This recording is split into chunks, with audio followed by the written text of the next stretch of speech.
¿Qué nos dice realmente Génesis capítulo 3, versículo 15? El texto dice: pondré enemistad entre tú y la mujer, y entre tu simiente y la de ella. Su simiente te aplastará la cabeza, pero tú le morderás el talón. Este versículo es una de las declaraciones más profundas y más importantes de toda la Escritura, porque aquí aparece por primera vez, de manera implícita, la promesa del plan de redención de Dios. Es una profecía mesiánica. No se trata simplemente de una escena aislada en el huerto del Edén, ni de una lucha literal entre una serpiente y un ser humano. El lenguaje que aparece aquí es figurado, y apunta a una realidad espiritual mucho más grande. Lo que Dios está anunciando en este versículo es una confrontación permanente entre el adversario y la humanidad. Más específicamente, entre la serpiente y la descendencia de la mujer. Esta idea se conecta con lo que dice el libro de Génesis, capítulo 3, versículo 20. El hombre llamó Eva a su mujer porque ella sería la madre de todo ser viviente. En hebreo, la palabra simiente puede ser tanto singular como plural, y puede referirse que la mujer aquí no debe entenderse únicamente de forma individual, sino también como el origen de la familia humana. Por eso, la enemistad mencionada en Génesis capítulo 3, versículo 15, se refiere al conflicto entre Satanás y la raza humana, y de manera particular entre Satanás y aquellos que pertenecen al pueblo de Dios. Esto es algo que la misma Biblia explica más adelante con mayor claridad. En el libro de los Hechos de los Apóstoles, capítulo 3, versículo 25, leemos: ustedes, pues, son herederos de los profetas y del pacto que Dios estableció con nuestros antepasados al decirle a Abraham: todos los pueblos del mundo serán bendecidos por medio de tu descendencia. Aquí vemos el lenguaje de la descendencia en un sentido amplio, relacionado con la promesa dada a Abraham. Sin embargo, la carta a los Gálatas aclara que esa descendencia también tiene un cumplimiento particular y definitivo en Cristo. La carta a los Gálatas, capítulo 3, versículo 16, dice: ahora bien, las promesas se le hicieron a Abraham y a su descendencia. La Escritura no dice: y a los descendientes, como refiriéndose a muchos, sino: y a tu descendencia, dando a entender uno solo, que es Cristo. Este versículo es fundamental, porque muestra que la promesa de la simiente encuentra su centro y cumplimiento final en una sola persona, Jesucristo. La carta a los Gálatas, capítulo 3, versículo 19, también dice: entonces, ¿para qué se entregó la ley? Fue añadida a la promesa para mostrarle a la gente sus pecados, pero la intención era que la ley durará solo hasta la llegada del Hijo prometido. Por medio de ángeles, Dios entregó su ley a Moisés, quien hizo de mediador entre Dios y el pueblo. Una vez más, la Escritura dirige nuestra atención hacia una descendencia específica que había de venir. Pero la Biblia también habla de la simiente en relación con aquellos que han nacido de Dios. La primera carta de Pedro, capítulo 1, versículo 23, dice: pues ustedes han nacido de nuevo, no de simiente perecedera, sino de simiente imperecedera, mediante la palabra de Dios que vive y permanece. Y la primera carta de Juan, capítulo 3, versículo 9, dice: ninguno que haya nacido de Dios practica el pecado, porque la semilla de Dios permanece en él. No puede practicar el pecado, porque ha nacido de Dios. Ayuda a entender que el concepto de simiente incluye tanto a un descendiente singular, Cristo, como a un pueblo que pertenece a Dios por medio de él. Entonces, Génesis capítulo 3, versículo 15, está anunciando una enemistad constante y permanente. No se trata de algo momentáneo, sino de una oposición continua que el pueblo de Dios sufre de parte de sus enemigos. A lo largo de toda la historia bíblica, esta enemistad se hace evidente. Pero al mismo tiempo, el versículo también anticipa el surgimiento de una simiente especial, es Jesucristo, quien al final destruirá a la serpiente. La carta a los Romanos, capítulo 16, versículo 20, dice: muy pronto el Dios de paz aplastará a Satanás bajo los pies de ustedes.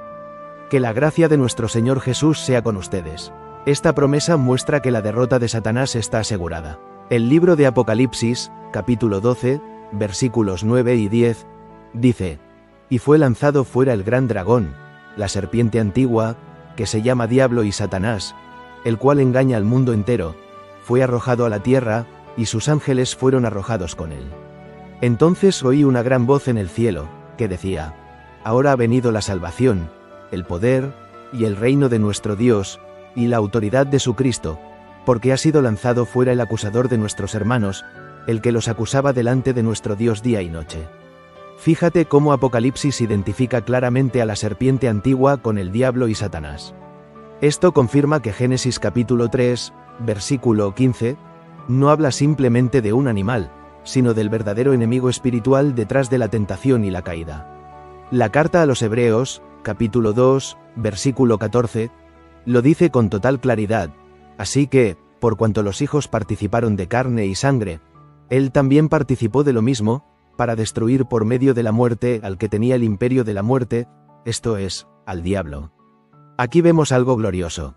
Cristo venció precisamente por medio de aquello que parecía derrota. Su muerte no fue el triunfo de Satanás, sino el medio por el cual Cristo destruyó al que tenía el imperio de la muerte.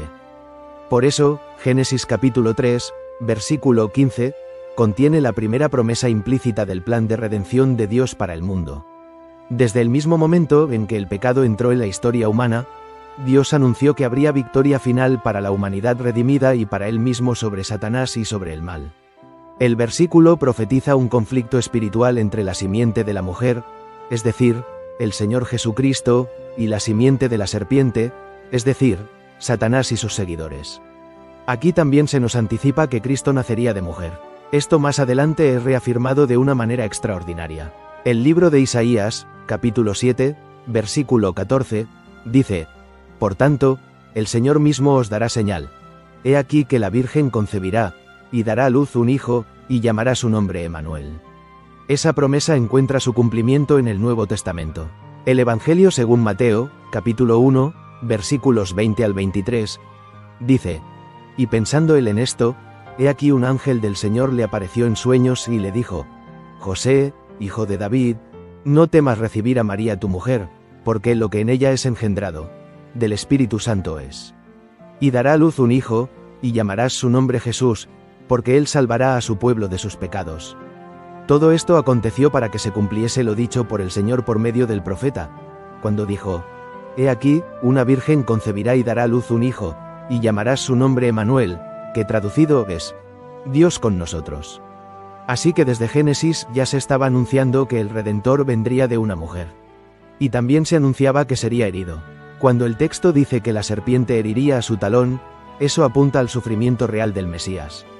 No significa una derrota definitiva, sino una herida dolorosa en medio del conflicto.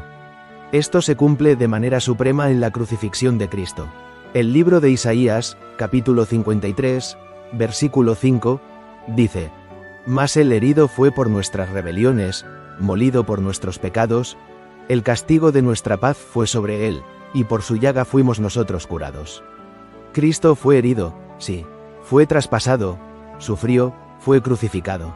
Pero esa herida no fue el final. Al contrario, por medio de su muerte y de su resurrección aseguró la derrota definitiva del pecado, de la muerte y de Satanás. Por eso también dice el Evangelio según Juan, capítulo 12, versículo 31, Ahora es el juicio de este mundo, ahora el príncipe de este mundo será echado fuera. Y en el libro de los Hechos de los Apóstoles, capítulo 26, versículo 18, leemos: Para que abras sus ojos, para que se conviertan de las tinieblas a la luz, y de la potestad de Satanás a Dios, para que reciban, por la fe que es en mí, perdón de pecados y herencia entre los santificados. Esto muestra que la obra de Cristo no solo derrota al enemigo, sino que además rescata a pecadores, los saca del dominio de las tinieblas y los trae a la luz de Dios. La carta a los Romanos, capítulo 5, versículos 18 y 19, dice: Así que, como por la transgresión de uno vino la condenación a todos los hombres, de la misma manera por la justicia de uno vino a todos los hombres la justificación de vida. Porque así como por la desobediencia de un hombre los muchos fueron constituidos pecadores, así también por la obediencia de uno, los muchos serán constituidos justos. Aquí vemos el contraste entre Adán y Cristo. Por un hombre entró el pecado y la condenación, pero por uno solo, Jesucristo, vino la justicia y la vida. La primera carta de Juan, capítulo 3, versículo 8, lo resume de manera poderosa: El que practica el pecado es del diablo, porque el diablo peca desde el principio. Para esto apareció el Hijo de Dios, para deshacer las obras del diablo. Esa es una declaración directa y contundente. Cristo apareció para destruir la obra del enemigo. Eso fue exactamente lo que Génesis capítulo 3, versículo 15 anunció desde el principio. Y el desenlace final lo encontramos en el libro de Apocalipsis, capítulo 20, versículo 10, que dice: «Y el diablo que los engañaba fue lanzado en el lago de fuego y azufre, donde estaban la bestia y el falso profeta, y serán atormentados día y noche por los siglos de los siglos». Es decir, la victoria prometida en Génesis no queda incompleta. Lo que fue anunciado en el Edén termina consumándose plenamente. Satanás no prevalecerá. Su derrota será total, definitiva y eterna. Desde el comienzo, Dios anunció que vendría uno nacido de mujer, una simiente especial, el Señor Jesucristo. Él sería herido, pero no vencido. Él sufriría, pero triunfaría. Él moriría, pero resucitaría. Y por medio de esa obra derrotaría al diablo, vencería el pecado, destruiría la muerte y traería salvación a su pueblo.